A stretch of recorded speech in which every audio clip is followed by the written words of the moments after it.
Auburn, Alabama, the best atmosphere in all of college sports. He drives and slits. Welcome to Sports Night in Auburn. Gone deep to the left. Welcome to Sports Night in Auburn. Sideline going to the end zone. Welcome to Sports Night in Auburn. And welcome back to Sports Night in Auburn.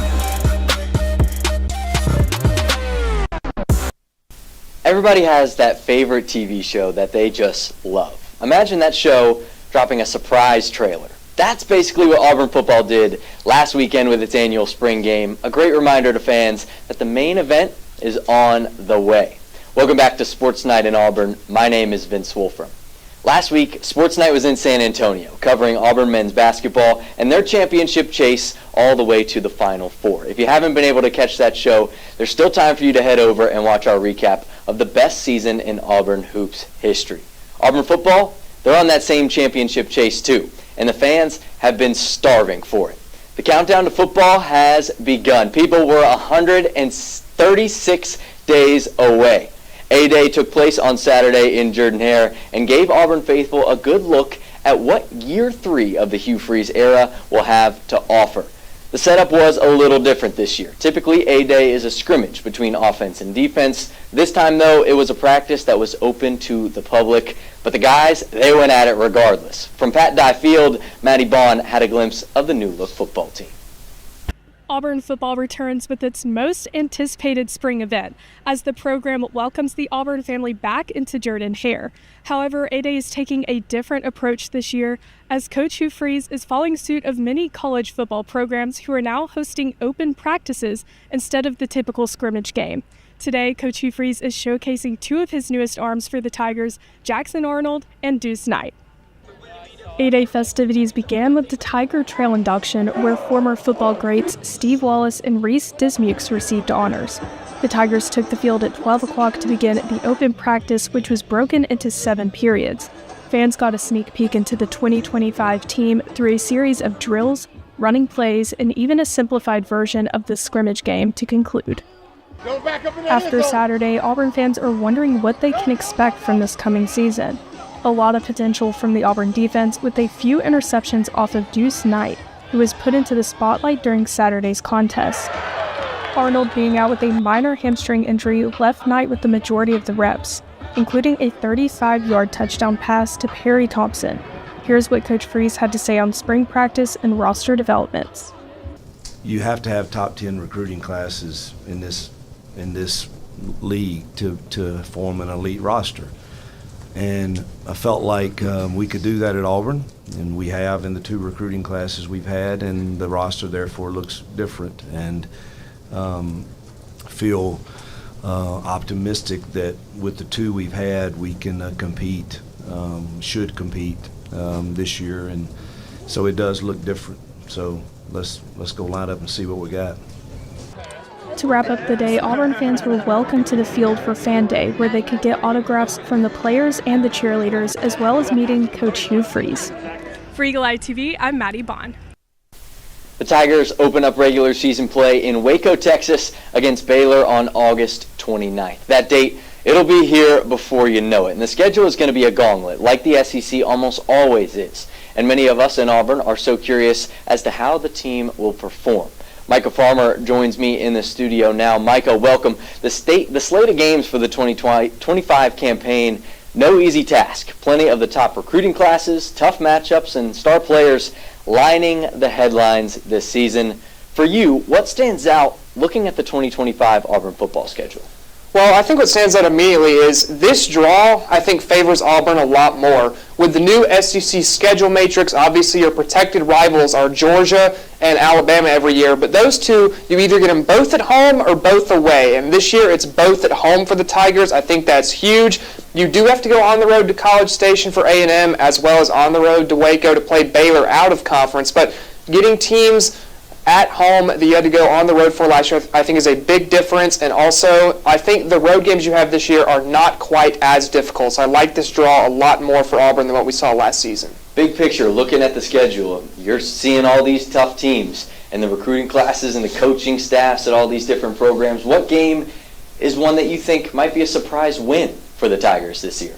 Give me the Iron Bowl, Vince. I think you're going to see a little bit of a down Alabama team compared to normal, a little bit of a question mark at quarterback. I'm not sure if the development on defense is quite going to be there as you would normally see from an Alabama team under this Kalen DeBoer staff. And this Auburn team is young but very talented. I like that talent to develop over the course of the season, be at its best at the end in Jordan-Hare against the Tide. All right, I'm going to ask you one of those way too early preseason questions that we love to ask. Finish this sentence for me. It would make a good season for Auburn if it finished with a what record?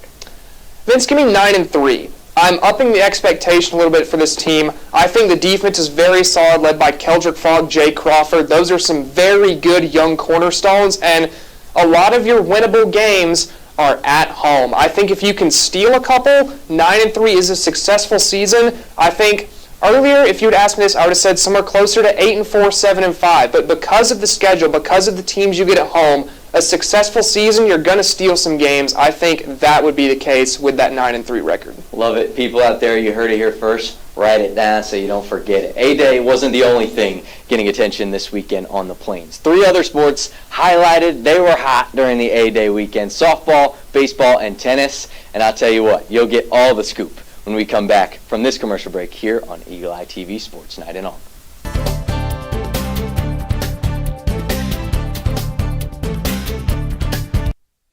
Welcome back to Sports Night in Auburn. We're going to switch grass here. Started on the gridiron, now we're headed to the diamond. If you weren't at Plainsman Park this weekend and didn't have any bit of FOMO, you can go get yourself checked at the Auburn Med Clinic. It was bumping at Plainsman Park. Energy was at an all-time high, and Kegan Miller is going to walk you through why that was. Keegs, we've seen some ball from Butch Thompson's crew as of late.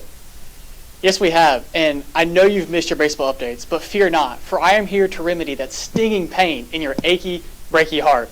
We'll start with the number 8 ranked Crimson Tide rolling in and right back out of town. The Tigers took the series winning Game 1 10-0. The offense came out hot, and there was no cooling it down. I'd like to highlight a player here, but this was a full team win where everybody had their share. The Tigers then lost Game 2 5-6, but bounced right back to win Game 3 7-5 later that day. And this time, I'm going to call it Bub Terrell. Bub had 3 RBIs and was the man to get the scoring started with a 2-run single in the first inning. And when you look at that, the Tigers won by 2 runs. I've hinted at the tough stretch for Auburn, but why take my word when you can hear it straight from the man himself? Butch Thompson, take it away. We played great last night. We played with a will to have success in this league today. And I'm thankful for that. If we can capture that and break this down tomorrow and Monday, we can grow and gain something, because the next 6 weeks is going to be the same way. Then it was over to Atlanta to face Georgia Tech for a tough midweek bout. This game started out perfectly with Cooper McMurray hitting a grand slam in the very first inning, but things started to get a little dicey from there. Tech clawed back and snagged a 1-run lead in the 6th, but I've mentioned it before with this team. Their fight and determination to win baseball games. Auburn scored 4 runs in the 7th and 8th and used just about every arm they had in the bullpen to hang on and win 9-8. The last series I have is, you guessed it, another big one. Auburn's fifth-ranked weekend series in a row, this time against the 3rd-ranked LSU Tigers. Now, I know I've been talking a lot about Auburn's offense, but this pitching staff didn't seem to like my talk, and they were the difference over the weekend, holding a very good, deep, and fantastic LSU lineup to just 8 runs in the sweep, which, by the way, is the first sweep of LSU Auburn has had since 1988. Cade Fisher had his best start in a Tiger uniform, going 5 innings, allowing 1 run off 3 hits and fanning 6. But the biggest factor for Auburn's success right now is their Game 1 starter, Sam Dutton. Dutton has been unworldly over the course of his recent starts and has put this team in great positions, not only to win the games he's pitched in, but the whole series. Yes, he quiets offenses, but he also goes deep into games, setting the bullpen up very nicely for the weekend. Another key to Auburn's recent success in their homestand is the crowd. In back-to-back series, Plainsman Park has broken its attendance record. 7,231 fans is now the number to beat. They're playing right now against Jack State, and they're currently tied 0-0 in the 5th inning. Let's go to softball. The Auburn softball team took on UAB in a doubleheader for Western Wednesday. The Tigers split the series with the Dragons, winning one 6-1 and losing the other 3-4. Then, the Malvo squad invited in the number 18 Georgia Bulldogs for a 3-game series that would soon become known as Malvo Mania. That's right, folks. The Tigers mashed 6 home runs on Friday, including a KK McCrary walk-off two-run moonshot deep into the Auburn night. Well, why are we showing you the clip? That after dropping the second game of the series to the Bulldogs 5-10, the Tigers were determined to send the Bulldogs packing right back to Athens. Or at least walk-off game one hero KK McCrary was. Now you can watch the clip.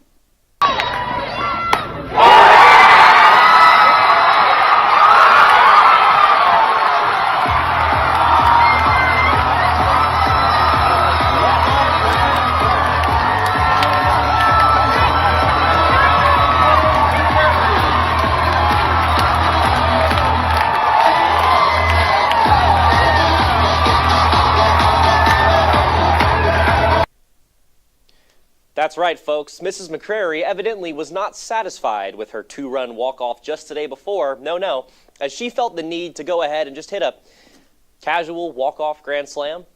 Final score, 8-4 Tigers. This marked the Tigers' second series win against an SEC opponent. The Malvo squad will head to Knoxville on Thursday to take on the Lady Volunteers of Tennessee. A weekend on the Plains meant a weekend of wins for the women's tennis team. Kicking off with a match against Ole Miss for the Little Rackets rally at the Yarborough Tennis Center, Ole Miss secured an early win with the doubles point, leaving the Auburn singles lineup to pick up the points for the Tigers. After the weather moved the match indoors, Auburn secured the 4 points needed to win from DJ Bennett, Angela Okatoy, Myrna Raffet, and Ava Esposito. Friday's match also marked a milestone for DJ Bennett with her 75th career singles victory and her 25th of the season. Continuing the dominance on the home court, Auburn's women's tennis team hosted LSU and celebrated Senior Day at Yarborough Tennis Center, again getting out early. Doubles duos Myrna Raffet and Angela Okatoy landed the first victory, with Ava Esposito and Maria Garcia landing the second and the doubles point for Auburn. Both doubles partners had 6-2 set wins. Only needing 3 more points, Okatoy, Raffet, and Alice Battisti secured the singles points for a 4-0 Senior Day shutout against LSU. Next up for women's tennis are the SEC Championships, which will be hosted on the Plains at Yarborough Tennis Center from Wednesday through Sunday. The Lady Tennis Tigers have secured the 4-seed spot. They will begin competing on Friday during the quarterfinals at 3 p.m. Good luck to the women's tennis team this weekend. With the women dominating at home, the men's tennis team dominated on the road. Their first stop on the Louisiana tour, the Big Easy for a big match at Tulane. The Tiger doubles came up short, with Tulane taking the first point. Wins from Alex Frisina, Billy Blades, Nicholas Hang, and Hamza Nasruddinov in the singles matches ended the match on a high note with a Tiger win. Just an hour up the state, the men continued their Tour de Louisiana with a Tiger versus Tiger contest at LSU. With the doubles point going to the purple and gold, Auburn's singles lineup was put to the test. Once again, Frisina, Blades, Hang, and Nasruddinov proved why Auburn is the better Tiger with a 4-3 win over LSU. Next up for the men's are the SEC Championships this Wednesday through Sunday in Columbia, South Carolina. The team begins their competition as the 8th seed with a matchup against Kentucky in the second round at 1 p.m. on Thursday. Good luck to our men's tennis team this weekend. Maddie, Brooks, Kegan, thank you very much. Before we head to break, I've got a trivia question for you. The Auburn women's equestrian team is gearing up to compete at the NCAA quarterfinals. But in what year did the equestrian team become an Auburn varsity sport? A, 1996, B, 2002, C, 1970, or D, 2012? We'll have the answer when we come back.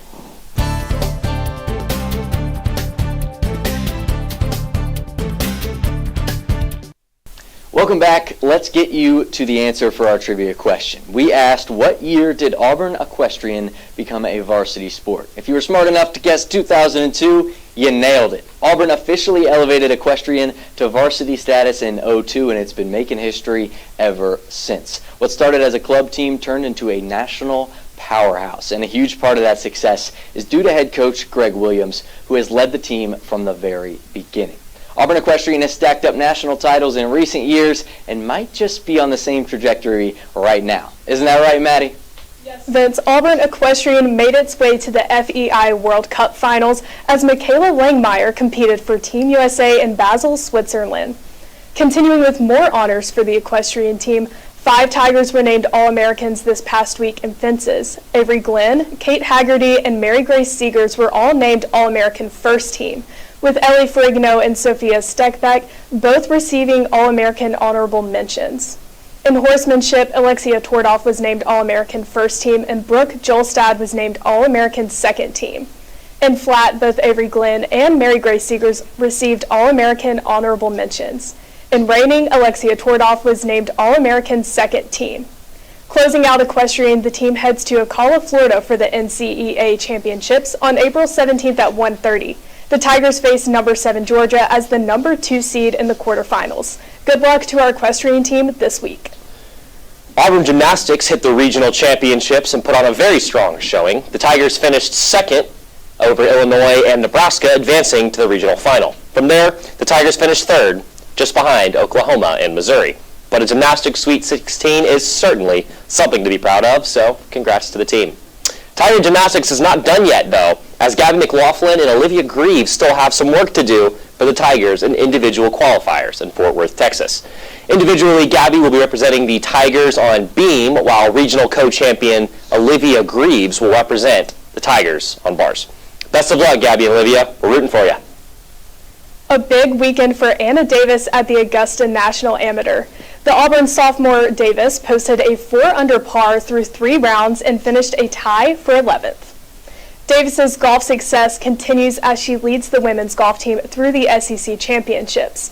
The championships started on Monday and go until this Friday at the Pelican Golf Club. After round 1, Davis held a tie for first with a 5-under at 65. Carrie Zwerby followed with a tie for 4th with a 4-under at 66. The Lady Tigers hold a top 3 spot after Monday's round behind South Carolina at 1st and LSU at 2nd.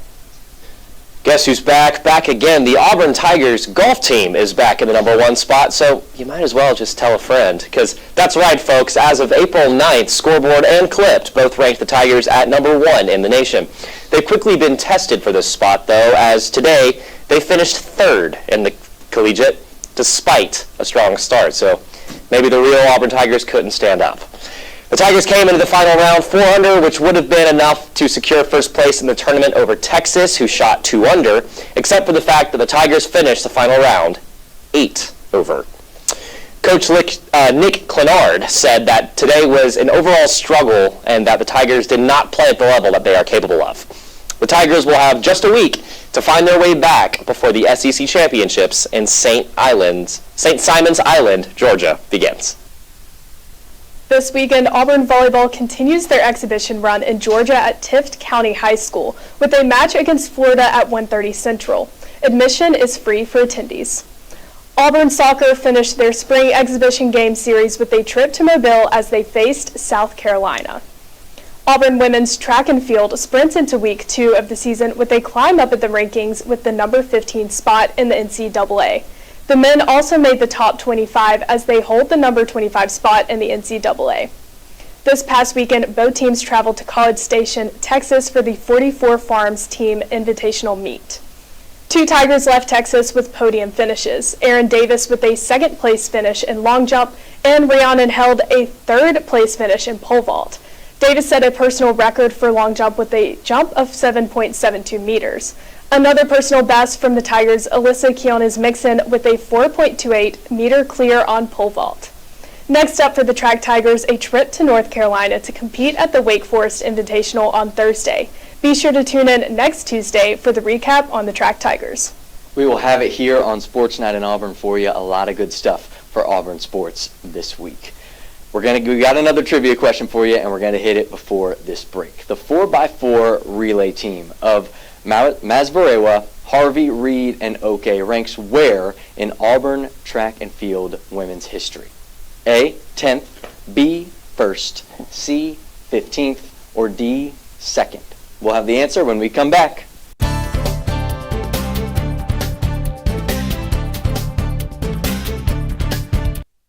Welcome back to Sports Night in Auburn. The trivia question we left you with has an answer. We asked, where does the 4x4 relay team of Masverewa, Harvey, Reed, and Oke rank in Auburn women's track history? The answer is letter D, 2nd. This powerhouse relay team ran an impressive time of 2:27.92, putting them in the silver medal position in Auburn history. Keep an eye out for these studs because they're looking to just get faster and faster and faster. Plenty of Auburn Tigers on the run this week. A couple on the track team and a couple more in the draft, in the portal, on a new roster, or staying home in Auburn. Let's start with the drafts. Micah has been on draft coverage since Auburn got cooked in the Iron Bowl in football and diced by Florida and San Antonio in basketball. He's ready to talk about the futures of these former Auburn stars. Yeah, after losing to the eventual national championship winning Florida Gators, a couple Auburn players are off to the NBA draft, most notably superstar Joleigh Broome, if not the best, one of the best Auburn basketball players of all time. And joining him will be freshman star Tahad Pettiford, although Pettiford has maintained his college eligibility, so a possibility for him to come back. Then on the women's side, second-team All-SEC player Diana Gasson also entered the WNBA draft and somehow was not drafted. Not entirely sure how that works. In my opinion, was easily a draft-caliber player from what I know of women's basketball, which I will admit is not as deep as my football knowledge. But still, even to me, I feel like Gasson should have been a draftable player for sure. Yeah, WNBA team certainly missed out there. Some to the draft, some to the infamous transfer portal. This is becoming more and more common these days. Plenty of guys are shipping around schools and exploring other NCAA options.